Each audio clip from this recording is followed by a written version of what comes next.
What's up, YouTube? Welcome back to the channel. It's been a long time. I know I haven't actually had any videos here in the last few months. I've been going through a pretty major life change. But before we get into any of that, today the purpose of the video is to go over some of the highlights of the Project Hot Wheels, to make one more good video of Project Hot Wheels. It's sitting right behind this garage in cold storage, like you want to call it. And I'm gonna go over some of the details on some of the build that we did. And then we're going to talk about maybe how we're going to sell it. Because, you know, we want to move on to Project Steeda. And even get the white car finished. So before we get started, make sure you hit that like and sub, and let's get into it.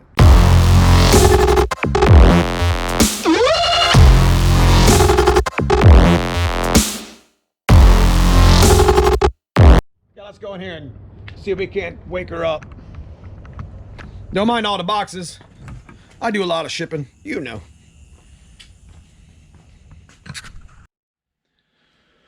So don't mind all the mess here in the shop. You guys know I do a lot of eBay stuff. I sell a lot of car parts or whatever. So I got a million boxes here. But, you know, in the midst of all these boxes sits this badass 10-second street car. This is Project Hot Wheels. This is a 1988 Ford Mustang GT with a turbo. And a lot of you guys are already familiar with this car, but I'm actually wanted to make one more video before the year was out. Probably the video I'm going to use for eBay or whatever. I mean, I've always went by this simple acronym. Keep it stupid simple. And I think that's what I've accomplished on this car. Go ahead and pull it out. Don't mind a little bit of the dust. We're going to go over some of the build with you guys. All right, let's go wake her up. Can't hurt, whatever.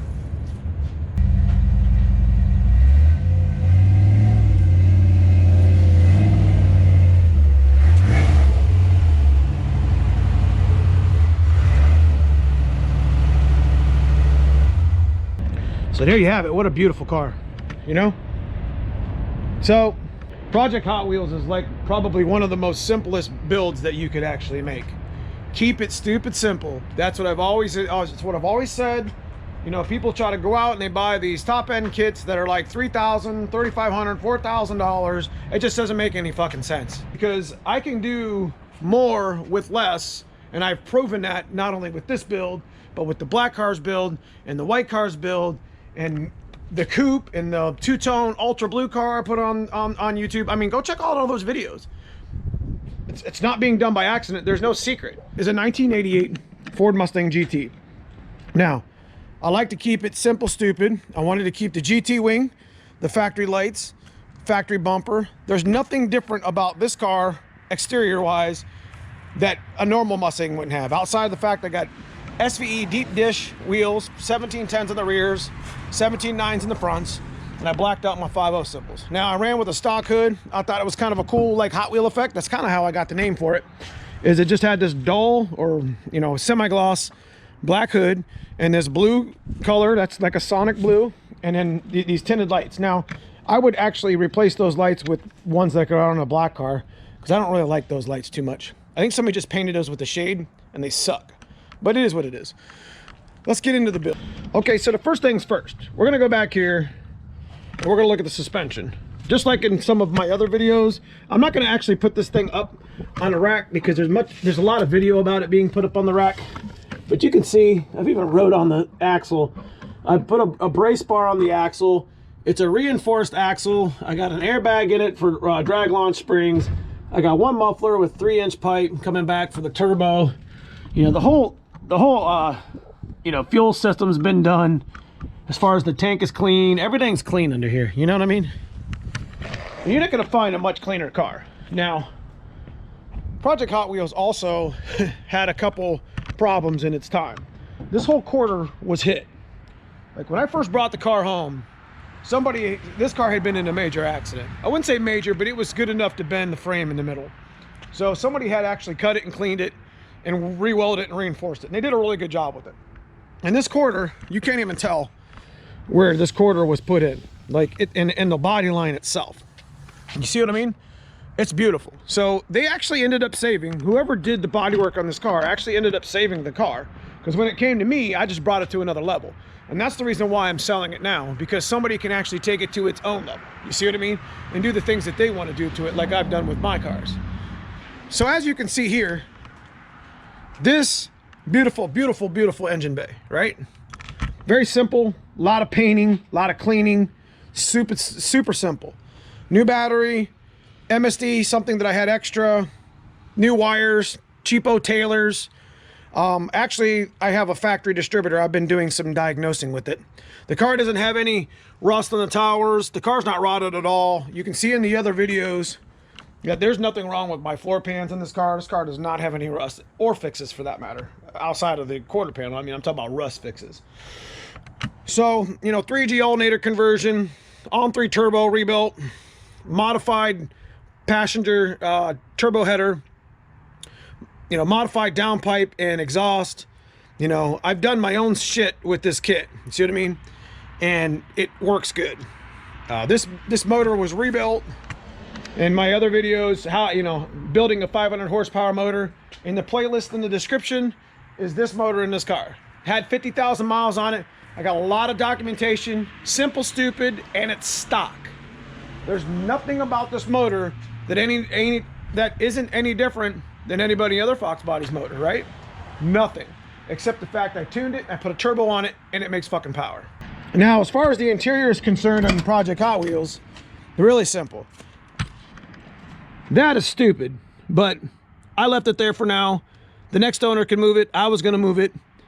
It is what it is. I don't like the 6AL inside. I don't like it at all because it's near the computer and they both give off RF signals, but whatever. This is my tuning software. I tuned it with quarter horse. You'll actually get a chip if you bought it, but you can see the interior is not in bad shape at all. Got a little bit of stains on the seats, but no big deal. Looks good. Rear's good. It's got mostly everything in here. The only thing it's missing is the headliner. That's not really that big of a deal. I actually got the headliner material back here, I think. Yeah, in that bag. I was gonna finish it up or whatever. But as far as like the door panels where they always rot at, car's in really, really good shape. Let's go to the other side. Now here's where things get a little funny. This is where that car was hit. You can see this was bent and I had to reinforce the back side of this seat. So there was they did a really good job hiding it for the most part. But the fact of the matter is the car still runs straight at 130 and I have no problem with it. I don't like the boost gauge here. I'd rather actually have it up on the bezel and the window's cracked. So there's a couple things that need to be done for the next owner that buys the car. So I left a lot on the plate and I would expect that they would want to do that themselves. It's got a tubular K member. It's got coilover shocks. It's got the UPR, or I'm sorry, yeah, UPR adjustable camber plates. Let me see into here. I will take you underneath. You can see the coilovers, etc. The piping and the intercooler. I didn't stand there long, but there is lots of videos showing all that stuff. This motor's still breaking in right now. 3-core radiator, dual fan, dual relay. Like I said, 3G alternator.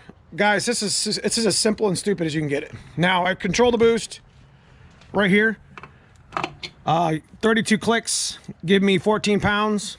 I've ran that on 93 pump gas. With no clicks, it's 9 pounds. It probably would run a 1190s, I would imagine. The tubular K member, coilovers, normal mods in the front for suspension, aligned. I did put the drilled slot rotors on it. It's still got stock factory Fox brakes. SVE 17x9s in the front. In the back, it's got deep dish. It's got the 3-inch studs that I, in my video, got stance video. 31 spline Cobra / Explorer diff. It's got 355 gears.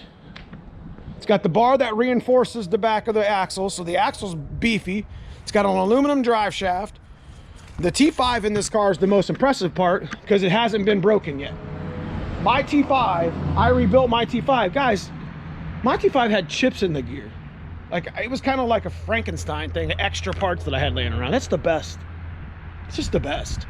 I had to reinforce the counter shaft with the steel billet reinforcement plate that I get. And it's got a front new retainer too, so. It's got a spec 2+ clutch plate with a center force dual friction disc. It's a nice little combo, factory flywheel. I mean, it's simple stupid. It run 1090s twice, 2 different people. How many 11 teens I ran on this car is ridiculous. But the car runs good. It's ready to go. And it needs to go so I can build the next one. I think I went over everything. God, I can't really think of much else to say. I mean, that you probably haven't already heard. It should fire right up.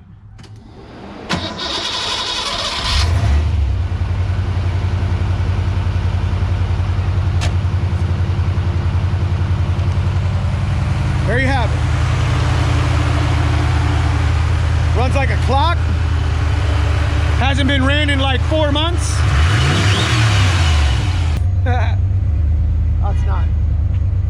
That's not from oil. Smell good. It's been a while. Anyways, there you have it, folks. Now here we go. I'm gonna take a little ride for it one more time.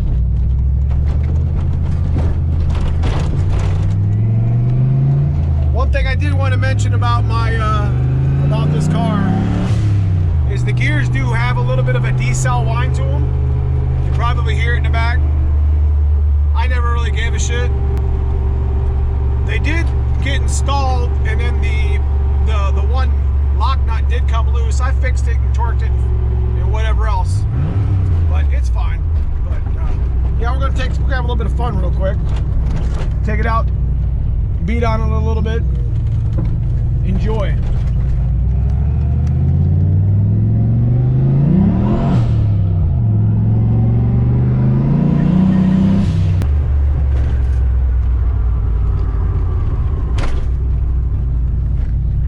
Drives like a normal Mustang until you get in the boost.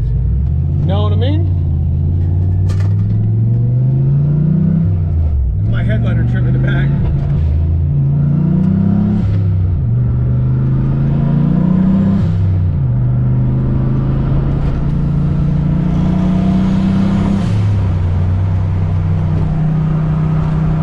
One more thing I wanted to show was the speedometer. I think the gear's off.